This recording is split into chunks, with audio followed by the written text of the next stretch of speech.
అమ్మ, ఈ రోజుకి వారం రోజుల నుంచి రాష్ట్ర వ్యాప్తంగానే కాదు ప్రపంచవ్యాప్తంగా సంచలనం కలిగిస్తున్న అంశం తిరుమల తిరుపతి దేవస్థానంలో ఏదైతే ప్రసాదంగా ఇస్తారో లడ్డు, ఆ లడ్డూలో కల్తీ జరిగింది అని. అది నిజమే అంటారా, లేదంటే చంద్రబాబు నాయుడు గారు రాజకీయం కోసం ఇదంతా చేస్తున్నారనుకోవచ్చు అంటారా? అది ఖచ్చితంగా నిజమేనండి. అది అంటే ఇప్పుడు మనం ఇప్పుడు వెళ్ళిన వాళ్ళు చూస్తున్నారు లడ్డు తిని ఆ టేస్ట్ ఎలా ఉందో. గతంలో మేము జగన్మోహన్ రెడ్డి ప్రభుత్వం ఉన్నప్పుడు కనీసం 4-5 సార్లన్నా మేము వెళ్ళాం.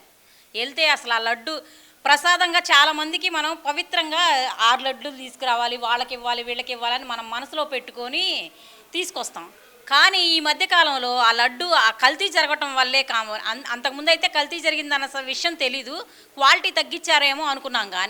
కానీ ఇంత అరాచకం చేసి అసలు పవిత్రంగా అంటే మనం ఒక తిరుపతి ప్రసాదాన్ని తిరుపతి వెళ్ళి వచ్చాము అంటేనే మనం ఇంటికి వచ్చిన తర్వాత ఆ తిరుపతి లడ్డూని భగవంతుడికి నైవేద్యంగా పెట్టి తర్వాత మనం అందరికీ ప్రసాదం ఇచ్చిన తర్వాతే మనం ఏదైనా ఇంట్లో నాన్ వెజ్ తెచ్చుకోవడానికి కూడా ఇష్టపడతాం అనమాట. అలాంటిది లడ్డూలోనే అతను నాన్ వెజ్ కలిపాడంటే అసలు ఎంత అపవిత్రమో చూడండి. అసలు ఆ అపవిత్రమైన పని చేసి కూడా ఇంకా అబద్ధాలు మాట్లాడుతున్నాడు అనమాట. అసలు అంటే ఆ లడ్డు కూడా అంతకుముందు తీసుకునే వాళ్ళే తినాలి అనుకునేవాళ్ళు. కానీ ఈ మధ్య లడ్డు ఇస్తుంటే వద్దులేండి కొంచెం చాలని చెప్పి మా ఫ్రెండ్స్ కానీ ఎవరైనా బంధువులు కానీ వద్దులే కొంచెంగా చాలని చెప్పి ఇంత తీసుకుంటున్నారు. అప్పుడే మాకు అంటే క్వాలిటీ తగ్గింది అనుకున్నాం, కానీ ఇంత అరాచకంగా ఇంత పని చేశాడని చెప్పేసి మేము అనుకోలేదండి. అది ఇప్పుడు ఈ రిపోర్ట్లు బయటకు వచ్చిన తర్వాత ఇప్పుడు అర్థమవుతుంది అనమాట మాకు. ఇది రాజకీయ కోణంలో మాత్రమే చంద్రబాబు నాయుడు ఆరోపణలు చేశాడు, తనేం మంచి చేయలేదు కాబట్టి ఆరోపణలు చేశాడు, ఈ 100 రోజుల పాలన డైవర్ట్ చేయడానికి ఆరోపణలు చేశారు. ఇదొక్కటే కాదు, నటి జత్వానీ కేసు కూడా దానికే తెర మీదకి తీసుకొచ్చారు అనేది జగన్మోహన్ రెడ్డి చేస్తున్న ఆరోపణమ్మా. మరి అసలు 100 రోజుల పరిపాలన అంటే అవ్వాతాతలు అసలు ముసలోళ్ళు అందరండి ఎక్కడ అంటే 4,000 పెన్షన్ తీసుకొని గతంలో అంటే పెండింగ్ ఉన్న 3,000తో కలిపి 7,000 తీసుకొని వికలాంగులకైతే డబల్ చేశారు. 3,000 పెన్షన్ని 6,000 చేశారు. అసలు అందరూ ఎంతో హ్యాపీగా ఉంటే వీడు ఏమీ చేయలేదంటానికి వాడికి నోరు ఎలా వస్తుందో నాకు అర్థం కావట్లేదు. మళ్ళీ అన్నా క్యాంటీన్లు అండి, పేదవాళ్ళందరూ 5 రూపాయలు ఇచ్చి చక్కగా అన్నా క్యాంటీన్లో భోంచేస్తున్నారు. ఈ వర్షాలకి పనులు లేక ఏదైనా ఇబ్బందిగా ఉన్నా కానీ ఒక 5 రూపాయలు ఇస్తే చాలు అక్కడ భోంచేసి వస్తున్నారు. ఇంత మంచి పనులు చేసి వాడికి అంటే వాళ్ళ కళ్ళకి మసి కమ్మేసిందేమో నాకు అర్థం కావట్లేదు. ఇన్ని మంచి పనులు చేసినా కానీ పాలిటిక్స్ అన్ని డైవర్ట్ చేసేది వాడు. గతంలో అట్లా చేశాడు కాబట్టి నేను చేసిందే వాళ్ళు కూడా చేస్తారు అని చెప్పి ఆ ఉద్దేశంలో ఉన్నాడు అనమాట. అంటే ఇక్కడ ఇంకో విషయం కూడా ఏంటంటే, మరి జగన్మోహన్ రెడ్డి నేనే తప్పు చేయలేదు, ఏదైతే కనుక ఇప్పుడు వైసీపీ శ్రేణులు కానీ వైసీపీ నాయకులు కానీ రేపు 28వ తారీఖు ప్రతి గుడిలో మీరు సంప్రోక్షణ కార్యక్రమాలు చేయండి, మీరు పూజలు చేయండి అంటూ ఆయన ఇచ్చిన ఆదేశాలను ఎలా చూడాలంటారు? మరి అది వరకు ఏమైందండి, అది వరకు తిరుపతి గుళ్ళో డబ్బులన్నీ తీసుకెళ్ళి చర్చిలో ఫాస్టర్లకి జీతాలు ఇచ్చిన రోజు అదేం తెలీదా?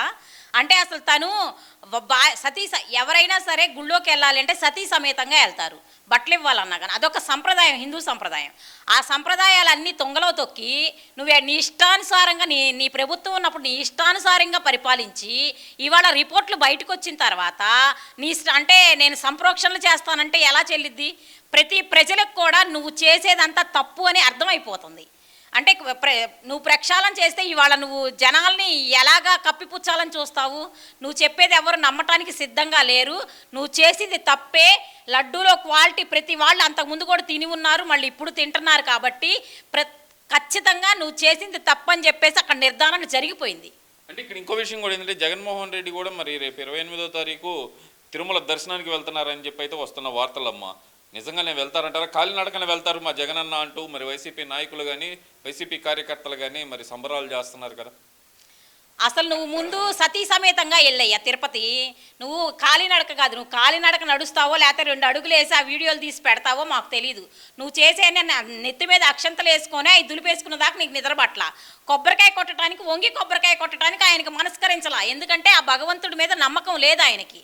నీకెప్పుడు చర్చిలో ఫాస్టర్లో బైబిల్ పట్టుకొని తిరగటం తప్పితే, అంటే వాళ్ళని నేను తప్పని చెప్పట్లేదు, ఎవరి మతానికి వాళ్ళకు ఉంటుంది. కానీ నువ్వు ప్రక్షాళన చేయటం నీకు అది కాదు.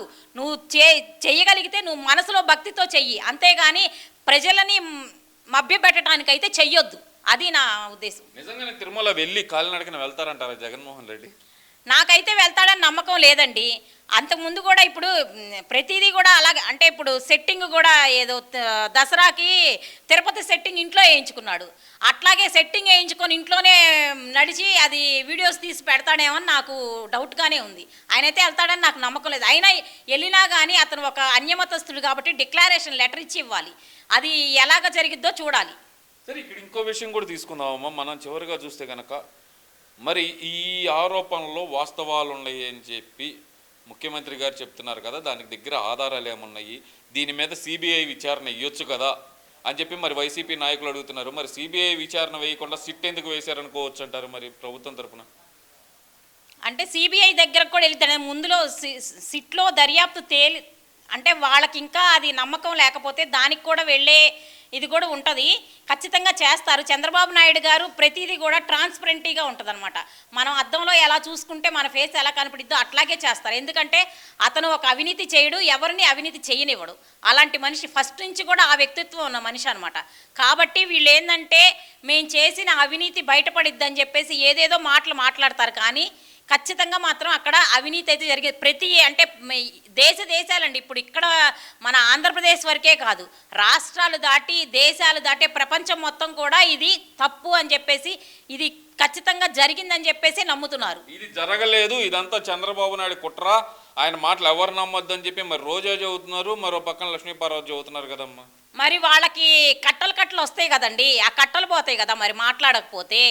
దానికోసమే కదా ఇప్పుడు వాళ్ళు వైసీపీ ప్రభుత్వంలో ఉండి వాళ్ళు ఇప్పుడు రోజా ఉంది, ఆ తిరుపతిలో ఒక్కొక్కసారి 20 మందిని 30 మందిని వేసుకొచ్చి ఒక్కొక్కళ్ళకి అదే టికెట్స్ 10,000కి 20,000కి అమ్మి ట్రిప్కి 70 లక్షలు 80 లక్షలు సంపాదించుకుంది అని తెలుస్తుంది.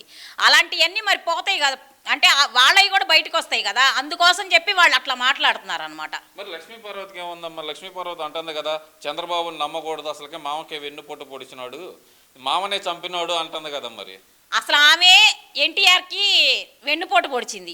అసలు ఎన్టీఆర్ని ఆయన ఏంటంటే అండగా ఉండిద్దిలే అని చెప్పేసి తీసుకొస్తే ఆమె కుటుంబానికే ఎసరబెట్టే మనిషి అనమాట. కనీసం ఆయన చనిపోయాడు కదా, ఆయన పార్టీకి సంబంధించిన అంటే వాళ్ళ అల్లుడైనా కానీ నేను ఒక పెద్దదానిలాగా ఒక సలహా ఇచ్చి వాళ్ళ పక్కన ఉండాలి. కానీ ఇవాళ నువ్వు అపోజిషన్ పార్టీలోకి వెళ్ళి నువ్వు మాట్లాడుతున్నావు అంటే నీకేదో ఆర్థిక లబ్ధి ఉండబట్టే నువ్వు మాట్లాడుతున్నావు, లేకపోతే మాట్లాడవు. అలాగా ఏంటంటే ఆమెంతా కూడా ఏంటంటే ఎక్కడ మనకి లబ్ధి జరిగిద్దా అక్కడ ఉందామని చెప్పేసి ఆమె ఫస్ట్ నుంచి కూడా వీరగంధం సుబ్బారావుని చేసుకుంది. పాపం ఆయన్ని మోసం చేసి వచ్చి మళ్ళీ ఎన్టీఆర్ని చేసుకుంది. ఎన్టీఆర్ని ఏందేందో ఇంజక్షన్స్ అవన్నీ ఇప్పించి పాపం ఆయన్ని మధ్యలోనే ఇంకా 10 సంవత్సరాలు బ్రతకాల్సిన వాడిని ఆమె చేతిలో పడి మధ్యలోనే చనిపోయాడు అనమాట. ఇట్లాంటివన్నీ చేసి ఇవాళ ఇంకా ఆమె ఏది చేసినా కానీ ఆర్థిక లబ్ధి కోసమే చేసింది అంతేకాని వేరే అయితే కాదు.